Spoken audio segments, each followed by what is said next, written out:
Welcome to Plaid for Women TV, your go-to resource for the business of life. Whether the CEO of your home or your own business, women struggle with the same challenges. At Plaid TV, we discuss real-life issues affecting real women and offer solutions to help you achieve your goals, get connected, and be heard. Together, we will change the world. Let's do this. No mean girls allowed. Hey, welcome everybody to Plaid for Women TV. I'm Siobhan Palmer. We're continuing our Women of Faith series. I want to welcome Miss Noor Saadeh. I hope I have that right. You're close enough. Okay, good. Saadeh. We're friends. She's okay with it. She's an American convert to Islam. Noor's story is fascinating. She was a former New York City opera singer, and we'll let her share a little bit more here in just a moment. So welcome, Noor, to the program. Thanks, Siobhan. Always glad to be back.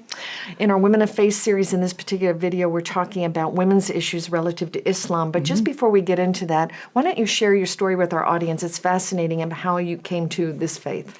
Well, I suppose looking at me now, it's hard to imagine. I used to be a concert opera singer and living in New York City and really living the life of the singer, the artist, with the clothes, the makeup, the stage, all that stuff, and then to come to change so much. I hope that always drives people to ask questions about it. Very happy, living and singing in New York City, and grew up singing and always had a gift for singing and played piano as well, starting even singing in a little group professionally when I was about 8 years old.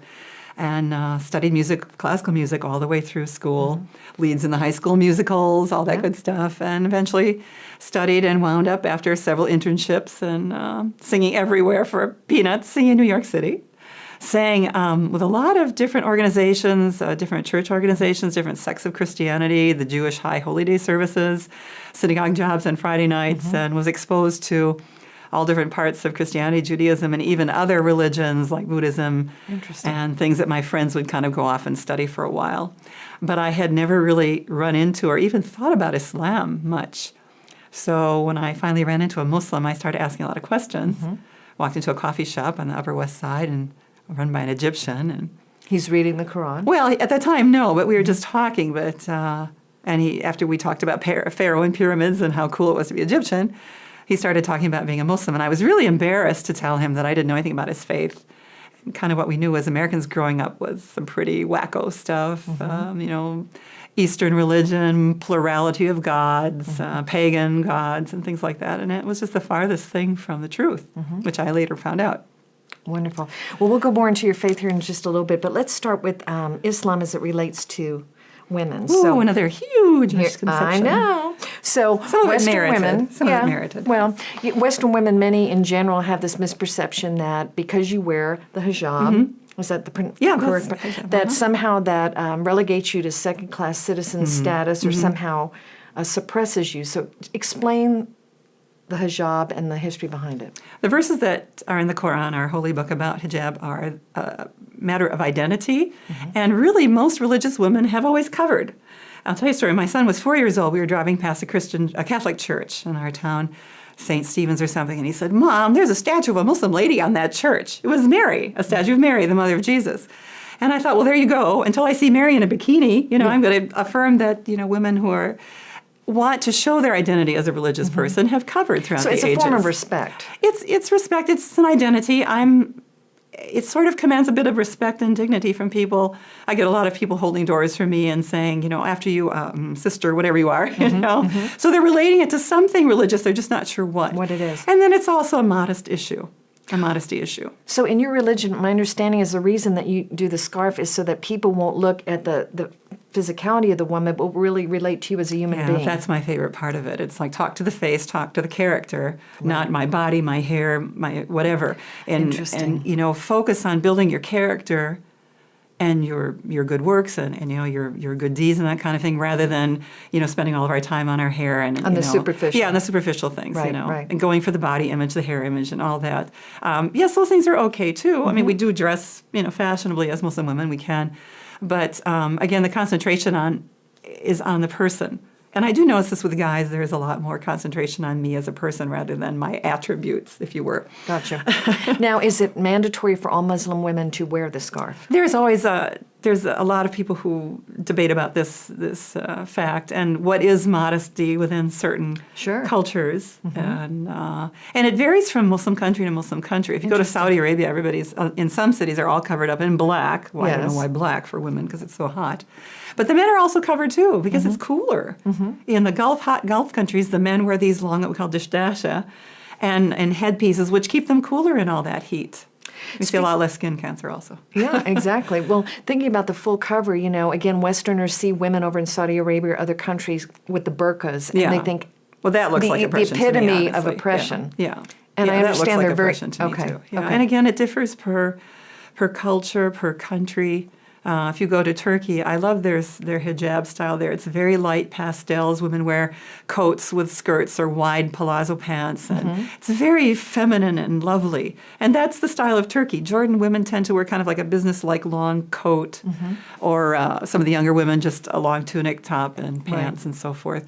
It changes around. Gotcha. And there are, of course, always some Muslims that want to go back and make it all like it was in the Prophet's time. I said, we're not in the Prophet's time, in Prophet Muhammad's time anymore. Right. So I think there's leeway. My personal feelings, there's leeway in these things. So if you're a mother of a daughter, a Muslim child, how old does the daughter have to be before she's ready to cover? There are rules for both boys and girls for puberty. When they hit puberty, there are certain rules. It's kind of like the Jewish bar mitzvah. Well, again, when they hit a puberty, I believe they go through a particular rite and ceremony also, which is similar for Muslim men and women. And men are supposed to have their modesty issues as well, although they aren't following them as much. It seems like all the responsibility for modesty is on our shoulders these days, and a lot of us are talking about that's got to change. Yeah. So. Well, let's talk about the word polygamy. You mentioned that in a previous video. Is polygamy practiced or accepted in Islam? It is, and actually there are verses about it in the Quran. For our belief, the Quran is a book that is revealed for all time, not just back 1,400 and so many years ago during the life of Prophet Muhammad, but a book for all time. And we've seen polygamy. Abraham was polygamous. He had 2 wives. Solomon, my goodness, how many wives there were. So it's been part of cultures throughout time.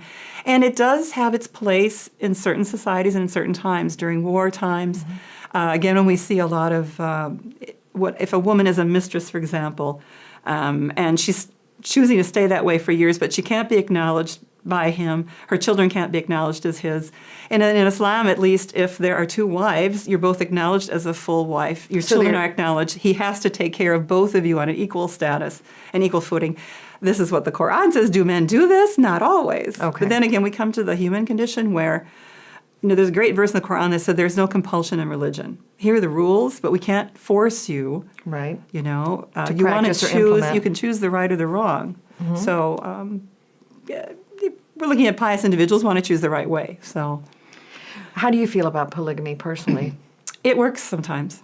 Really? I have to say it works sometimes. Because I know about some polygamous relationships. A lot of times it doesn't work at all. And again, it's often because the husband just isn't being fair, or he's gone about it in a or he very might favor one wife or exactly. the other. And there's a verse in the Quran that says men cannot be fair between women. He says you have to be. God says you have to be fair, but you cannot be fair. So one is best, but there are circumstances where you can choose to marry another one, but it should be at the consent. Okay. I think if a man wants to keep 2 wives, he better make darn sure first wife is very happy and accepting of the second. So it's kind of a hierarchy in a way. The first wife is considered the senior wife, or the one that should have the most respect? Should be, because usually she's the one who started with him at the bottom and helped him build his career and his life and his family. And then he tends to marry a second one when he has money and a beautiful house. And so she feels a little tilted. Tilted. And the Prophet himself, Prophet Muhammad, he was monogamous with his first wife until she died, and then he made several marriages based on political reasons or cementing friendships and different relationships, and most of them for political reasons. He married a lot of widows and things like that, not all the young, hot women of Mecca, believe me. And that sounds like a reality series. Young hot women of Mecca. Yeah, sorry. But his wives were very jealous, and there are many accounts of their jealousy told in stories of the Quran. Yeah. So it's a natural thing. Okay. It's not to say you shouldn't be jealous, and it's not a difficult situation, but it can work. I think of Jane Eyre. Yes. Poor Jane went through heck, waiting for Rochester until the other wife burned the house down. And had he been a Muslim, he could have married Jane and been happy. There you go. And Jane would have taken care of, what was her name, the other lady upstairs? Sorry. Anyway, my analogy there. Well, let's add, are women Muslim women different in different countries, or is it more of a cultural thing? But the Cultural women, things, yeah. it's cultural. Yeah. So give me an example. Like I met some lovely Muslim women at a conference you had in Dallas, and they were from countries in Africa. So African Muslim women, how are they different from women from the Middle East? Well, I think we're all, women are women all over the world. I don't think necessarily Muslim women or Christian women or Buddhist women. I think women are women. We're people. There are some. We are united as Muslims in many ways in that we all face Mecca when we pray. We pray 5 times a day. We all read the same Quran. We all try to learn Arabic throughout our lifetime as much as possible. And we have many things that we go through in our daily life which are similar. So we share a lot of that, which is a beautiful thing about Islam. I remember being in Hong Kong and seeing a bunch of schoolgirls. And Hong Kong, I really stood out, tall, white lady, scarf. And this little group of girls in the subway were just bending themselves over backwards to say, Salam alaikum to me, salam, because they saw me, peace be with you. They were little Muslim girls from Hong Kong, and they recognized me as a Muslim because of my garb, and they were just, they were so excited.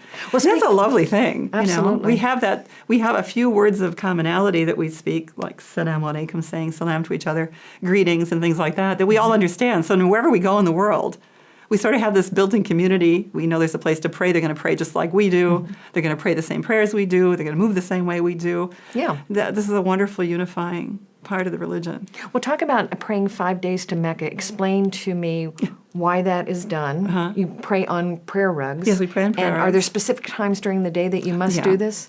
We have 5 pillars of faith, which are actions of faith, and then we have our beliefs of faith. But one of the actions is praying 5 times a day, which is actually physical movements and specific things you say. And you can do it behind a leader. Most of the men go to a mosque, a masjid, and pray behind a leader. And women mostly pray in their homes or at offices because women are home with their kids and so forth. It's not easy to get to the mosque always. And 5 times a day, first before the sun rises, and then around lunchtime, one in the middle of the afternoon, one at sunset, and one just before you go to bed at night. Gotcha. And these are mandatory, 5 times a day. For women, you're excused for such things as your menses and times like that, and the prayers do not need to be made up because they'd be too many. But men, from the time they hit puberty, they're praying 5 times a day until the day they die, or they should be.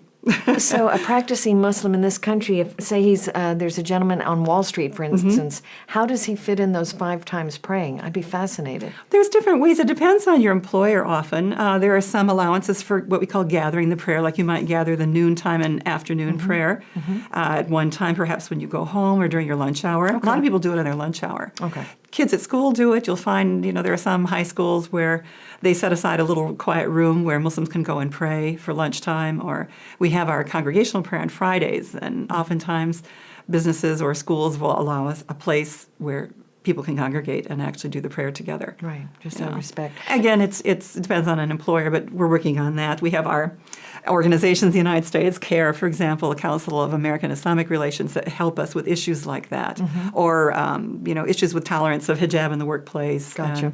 Driver's licenses where they want you to take it off so they can take a picture of you and things like that. Sure. We're working on all those issues. And I think as we have more interviews like this and we become more known, and it's like you and me, we got to become great friends. Right. You find that people who personally know a Muslim have a lot less stereotypical ideas about them. Absolutely. Yeah. It's all about education. Oh, everything's about education. Ignorance breeds contempt and every other bad thing. Conflict. You've talked about some little girls. You and your husband have got a very lovely online business, educational materials for Muslim children. And I understand that you came up with a version of the Barbie doll for little Muslim girls. What is her name? Her name is Razanne, which actually means modesty and shyness in the nice sense of the word, not like being retiring shyness, but shy not to, step out of yourself too much. And she was very successful. We kind of went... there was an article in AP that went all over the world for us, and wow, it was a really fun thing. And it was after 9/11, shortly after 9/11, and everybody came to us wanting interviews, like, "Oh, let's hear about the terrorist doll." Yeah.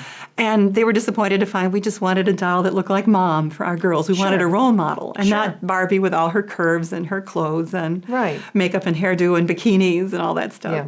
We'd go to our festivals and we'd see our little Muslim girls with these blonde-haired Barbie dolls, and my husband and I said, "This has got to stop. Yeah, we there's a need disconnect, yeah. something, yeah. Sure. And especially our little dark-skinned girls would have this blonde Barbie doll. I said, oh, something's so wrong here. Yeah. So we not only created Razanne, with the hijab and modest clothes for all different kinds of situations, we also made her in different skin tones to show the unity and the respect and tolerance for all people. Yeah, we had a lot of fun with that doll. This we has need been to so bring her fun. out again. Yes. No, next time we'll get a shot to put up to show definitely, that definitely. it's been fascinating. Again, we're going to be continuing conversations through our Women of Faith series, but I just wanted to close with. Oh, there's too much to talk about. I know, but we got to keep it short and sweet. I know, people I have the know. attention span of a gnat. To wrap up, I know that you made a huge conversion in 1989. Looking back, you gave up a singing career. Your voice is so lyrical to me. I mean, you actually sing when you talk. Do you have any regrets, or is there any reason why the singing has to kind of be put behind you now? That was my personal choice. It was, yeah, okay. Yeah, and I had done what I wanted to do. I've been so lucky to have had a whole book on that subject. I did what I wanted to do. I sang with the greatest people and the greatest music, and in New York City. I really couldn't have done much more than that, I think, unless continue more years of it.